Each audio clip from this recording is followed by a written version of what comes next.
Hey guys, this was not the start that we wanted or expected to what's supposed to be a joyous occasion. There's rivalry in sport, of course, and international football is no exception to that. But I've always found that international tournaments, they sort of operate to bring people together. That's the appeal of them. Cultures clashing, but uniting. Now, of course, you all will be more than well aware of what happened to Christian Eriksen this weekend. You all will be familiar with some of the shocking camera work to try to get images of a man who was, let's be real, close to dying on the pitch, as CPR was conducted on him, as the defibrillator was used on him to resuscitate him, to get his heart going again. It was all extremely upsetting and terrifying to witness. I mean, I've never witnessed something like this, the way the paramedics were working so frantically to resuscitate him. I mean, I just can't imagine how those in the stadium felt, how his wife felt as she watched from the sidelines. It was flashbacks of what happened with Benfica and Ferrer. I was amazed that the match went ahead. I personally am. Perhaps Christian Eriksen really did tell his teammates that he wanted them to play on. Apparently he FaceTimed them. Some strong sources are claiming that he did that. If he did say that, then you would absolutely be compelled, as one of his teammates, be compelled to try and play on for his sake and to honor his wishes.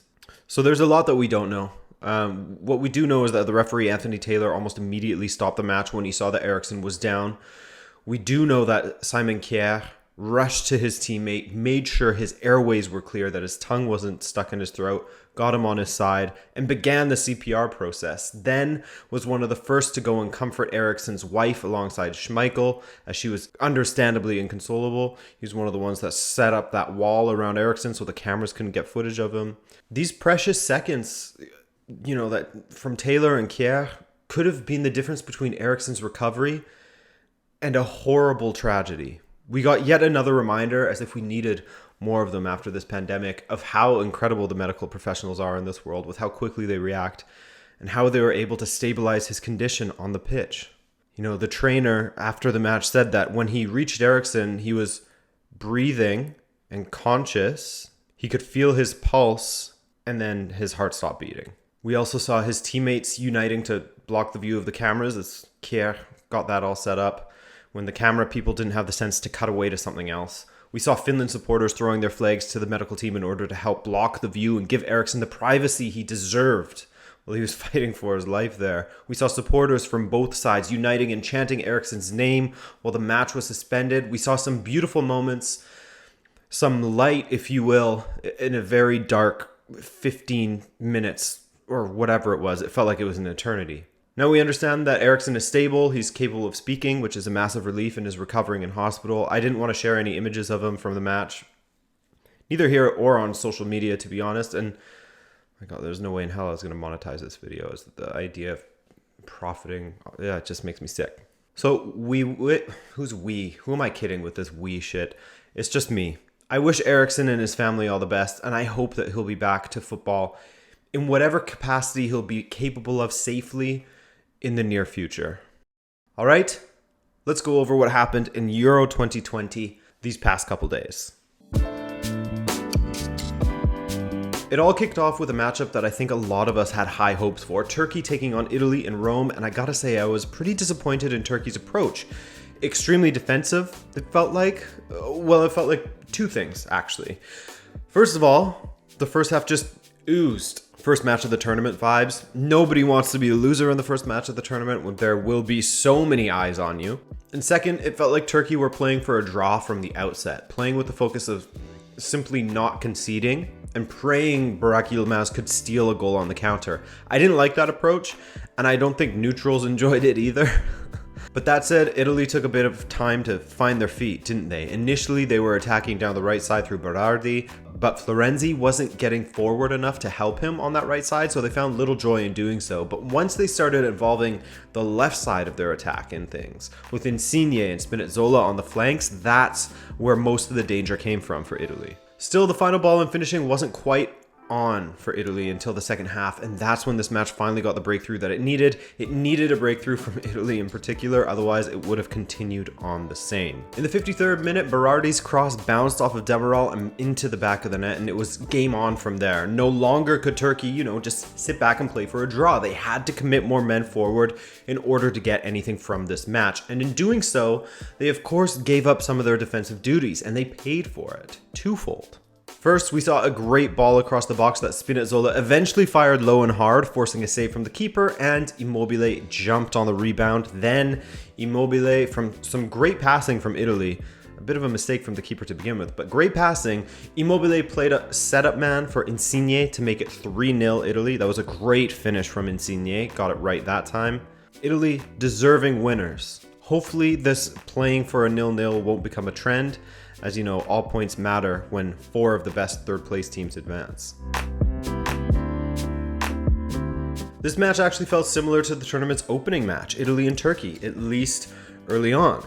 It was all one-way traffic with the Swiss controlling things, limiting Wales simply sitting deep and trying to break out via Daniel James on the left. It was rare that he got an opportunity to even use it, but his pace was one of the few escape routes that Wales had in this early half. That or long diagonal balls to the wing for James or Bale to try to create something with in the corners. Switzerland, on the other hand, you got what you'd expect from them under Petkovic. Strong defensively, extremely well organized, a great midfield three of Xhaka, Freuler, and Shaqiri, Mbabu and Rodriguez flying down the wings, and Seferovic missing every opportunity that comes to him. I mean, I don't mean to rag on the guy, but now the world is seeing what Benfica supporters have put up with. Mbolo, on the other hand, I thought he was fantastic for Switzerland. He's a player that at Gladbach frustrates me at times in watching them, but he was brilliant in this game. Constantly dropping deep to collect the ball, playing passes off of Shaqiri or the wingbacks, looking dangerous in the box, so it was no surprise that he gave Switzerland the lead in the second half. I honestly thought at this point Switzerland would go on to double their lead, especially when Zakaria came on for Shaqiri, as I thought the energy that he brought on the ball and the joy that Switzerland were having down that right flank would have seen them find a second goal. But the second goal in this match went to Wales, who scored next. The equalizer coming from a corner as Morel picked out Kiefer Moore. Definitely against the run of play at this time. Absolutely against the run of play. Wales were looking, like they wouldn't be able to produce anything, but the movement from Moore at the corner was great, though you could absolutely argue that it was a rare mental lapse from the Swiss defense, as it was a relatively free header. He got away from his man far too easily, and nobody else picked him up. So the ball in and the header were both excellent, of a very high quality, but there's definitely room to question the Swiss defense a little bit. Wales came into the game after they equalized, actually. They clearly gained some confidence and Bale began imposing himself a bit more. But after Seferovic went off, his replacement scored 2 minutes later. Unfortunately for Gavranovic, the man who replaced Seferovic, he was fractionally offside. So 1-1 in this one, Switzerland definitely the side that will be more disappointed with the outcome, given their dominance in this match. And so after the first round of matches, it's advantage Italy. Turkey have some catching up to do, but will probably take some positives in that their toughest match is over. Wales and Switzerland both on 1 point apiece. We'll mostly focus on the second half here, but prior to Eriksen's medical emergency, Denmark was all over Finland. They were absolutely swarming them. Eriksen and Poulsen combining well, Højbjerg coming close, Eriksen himself having a great shot that forced a save out of Hradecky, destined for the bottom corner. Understandably, things had changed once the match had resumed, and while Denmark still had the majority of the ball in the early goings after they returned, still they were the most positive of the two teams. From Finland's first attempt, they managed to score. Attempts were 18-0 for Denmark at that point, but from a great cross, Joel Pohjanpalo headed past Schmeichel. Schmeichel will have wanted that one back, to be honest. It was savable, though tricky, as it was driven into the ground right in front of them. But I mean, come on. Denmark are out there after something traumatic, just trying to do their best. Now, of course, the tragedy of the match is what happened to Eriksen. I'm in no way saying that the fact that Finland couldn't celebrate their goal outweighs that or is even on a close level. But on a human level, I do feel bad for them a little bit. Their first shot ever registered in a major tournament, their first goal in a major tournament, and they respectfully chose not to celebrate. Denmark were awarded a penalty later on. I mean, it wasn't a great call in my opinion, and Højbjerg's strike was poor and saved by Hradecky as Finland hang on for the 1-0 win. They get the 3 points, their first match in a major tournament, and they won it. So congratulations to Finland. Unfortunate that people will forever look back at this match with a massive asterisk next to their victory, but a historic achievement all the same. Belgium and Russia from St. Petersburg, the top-rated team in the world versus the 38th, and even with the disparity in the made-up FIFA rankings and the disparity in quality between the sides, it was Russia who shot themselves in the foot a couple of times in this one. Lukaku found a bit of good fortune as he was offside when the initial ball was played into the box, but since the Russian defender made an attempt at playing the ball, thus negating the fact that Lukaku was offside when the ball was played in, it counted. And it was easy pickings for Lukaku from there, 1-0, and he spread some love to Eriksen upon celebrating his goal. Then the injuries started to roll in. Both Belgium and Russia lost one wide man each after a nasty collision involving Castaing and Kuzayev. And it was Castaing's replacement, Thomas Meunier, that doubled Belgium's lead from another bit of untidy defending from Russia. Russian keeper Antonin Shunin parried a strike directly into the path of Meunier, whose first time finish found the back of the net. It looked as if he could have just collected the ball instead of parrying it. But regardless, 2-0 Belgium at that point. Life after Igor Akinfeev is a little bit difficult.